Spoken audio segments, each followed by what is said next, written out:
Warahmatullahi wabarakatuh. Di sini saya akan memaparkan tentang studi kasus dari ETS metode inversi.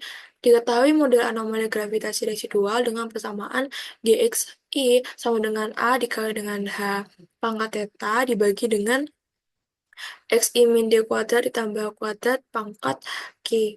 Nah, untuk soal yang pertama yaitu turunkan persamaan Jacobian, yang artinya menghitung turunan GXI terhadap semua parameter yang ada dalam persamaan tersebut. Nah, yang pertama, turunan terhadap A itu hasilnya dou G per dou A sama dengan pangkat theta dibagi dengan min X1 min D kuadrat ditambah H kuadrat pangkat dengan G. Kemudian untuk turunan terhadap D yaitu A dikali dengan H pangkat theta dikali dengan 2Q dikali dengan X I min D dikali dengan XI min D kuadrat ditambah kuadrat pangkat min Q min 1. Kemudian untuk turunan terhadap H yaitu A dikali dengan eta dikali dengan H pangkat eta min 1 dikali dengan XI min D kuadrat ditambah kuadrat pangkat min Q dikurangi dengan 2 kali Q kali H pangkat eta plus 1 dikali dengan XI min D kuadrat plus H kuadrat min Q min 1 pangkat min Q min 1. Kemudian untuk turunan terhadap eta yaitu hasilnya A dikali dengan H pangkat eta log H dibagi dengan XI min D kuadrat ditambah kuadrat pangkat Q. Kemudian untuk turunan terhadap Q sendiri itu hasilnya min A dikali dengan H pangkat eta dikali dengan XI min D kuadrat ditambah H kuadrat pangkat min Q dikali dengan log XI min D kuadrat ditambah H kuadrat. Kemudian untuk soal nomor 2, yaitu source code dengan metode Gauss-Newton dan Leavenworth. Untuk menyelesaikan soal yang kedua, itu dibuat source code yang pertama dengan menggunakan pemodelan ke depan dengan membuat fungsi G sama dengan forward dengan inputnya yaitu 5 parameter tadi ditambah dengan X. Kemudian persamaan tadi itu disama dengankan dengan GI. Setelah itu dibuat source code untuk turunan Jacobian yang telah diselesaikan tadi dan dimasukkan ke dalam MATLAB. Di sini dimisalkan B sama dengan XI min D kuadrat tambah H kuadrat dan G val merupakan eta dibagi dengan B pangkat K. Di sini turunan-turunan tadi yang telah diselesaikan itu dapat dimasukkan ke sini.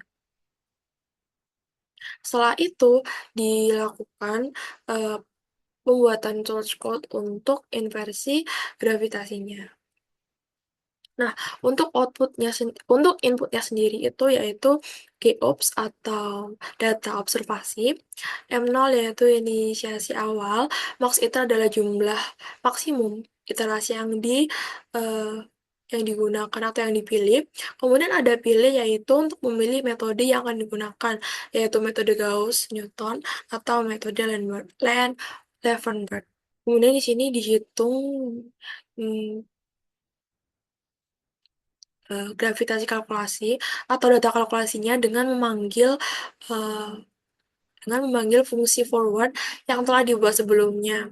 Kemudian untuk data misfit itu sama dengan data observasi dikurangi dengan data kalkulasi. Kemudian RMSE atau root mean square error itu ditulis dengan rumusnya yaitu akar dari min untuk data misfit dikali dengan data misfit. Kemudian dihitung matriks dari Jacobian yang telah dibuat sebelumnya.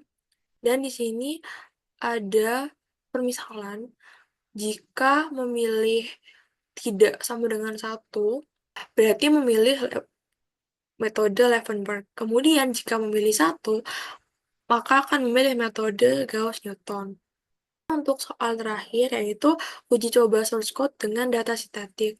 Nah, uji coba data sintetik dilakukan dengan parameter pada tabel di bawah ini dengan kelima parameter pada kolom kiri dan data sintetik yang telah ada atau dengan data sintetik yang ada yaitu pada kolom tengah dan inisial awal pada kolom kanan buat source code untuk menyelesaikan uji coba dari data sintetik tersebut. Ini merupakan uh, source code ini merupakan uji data sintetik dengan M sama dengan kelima parameter tadi.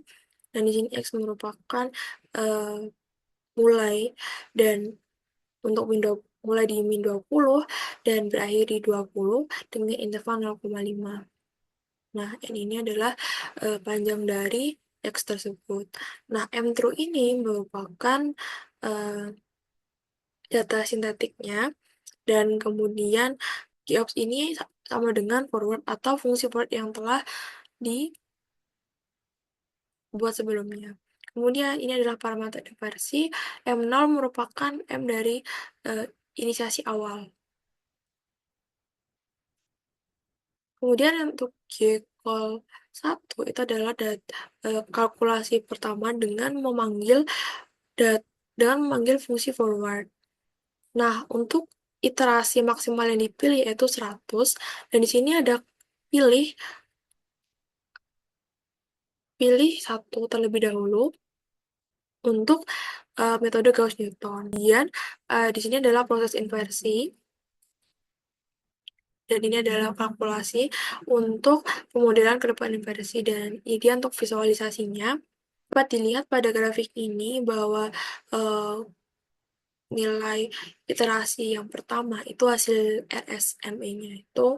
RMSE-nya itu sangat tinggi, kemudian turun secara monoton sehingga pada iterasi keempat itu mulai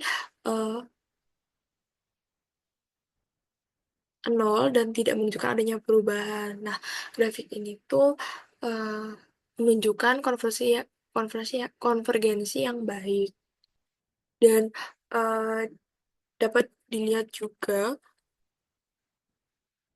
kalau grafik ini tuh hampir linear. Kemudian ini adalah grafik anomali gravitasi yang dihasilkan. Dalam grafik ini tuh terlihat bahwa solusinya dan observasinya itu satu garis atau sama persis. Sedangkan garis inisialnya itu tidak terlalu jauh dengan garis solusinya. Solusi setelah inversi ini berhasil mengikuti bentuk anomali dari observasi. Model hasil inversi dengan Gauss-Newton ini mampu menangkap karakteristik utama dari anomali gravitasi. Kemudian dicoba untuk metode Leavenworth dengan memilih dua.